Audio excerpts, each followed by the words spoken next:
حضرت be be Fatima الزہرا رضی اللہ تعالیٰ عنہ کا جب وصال کا وقت آیا تو آپ اس دن آپ کو پتہ لگ گیا تھا کہ آپ کا وصال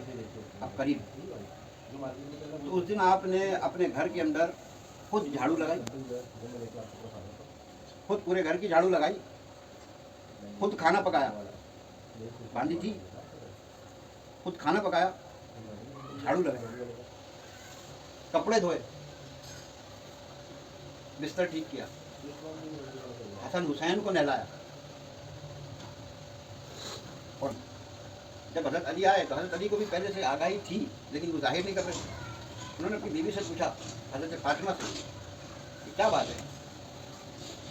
آج آپ نے گھر کے سارے کام کیے؟ تو آپ نے فرمایا کہ مجھے آپ سے کچھ بات کرنی ہے، آپ ان کو حسن اور حسین کو ذرا بھیجیے کہ یہ نانا کے مزار پہ چلے جائیں، نانا کی قبر پہ چلے جائیں اور وہاں جا کے کھیلیں۔ تو امام حسن اور حسین جو ہے وہ جاتے ہیں نانا کی قبر کے اوپر، قبر مبارک کے اوپر جاتے ہیں، وہ جا کے سلام کرتے ہیں۔ جب سلام کرتے ہیں تو جواب آتا ہے وعلیکم السلام یا مسکین۔ امام حسن اور حسین بھی پریشان ہوئے، چھوٹے تھے لیکن بردبار تھے، سمجھدار تھے، پریشان ہو جاتے، واپس آتے ہیں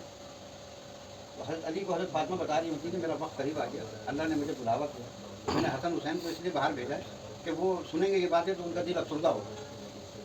دیکھو میرے بچوں کا خیال رکھنا اور بے شک میرے بعد تم دوسری شادی کر لینا، کیونکہ حضرت فاطمہ نے اپنی زندگی میں جب شادی کی حضرت علی نے بات کری تو ناگواری کا اظہار کیا تھا، تو جب تک حضرت فاطمہ زندہ رہیں حضرت علی نے دوسری شادی نہیں کری۔ ایسے ہی رسول اللہ نے جب تک حضرت خدیجہ حیات رہی آپ نے دوسری شادی نہیں کری، پہلی بیوی کے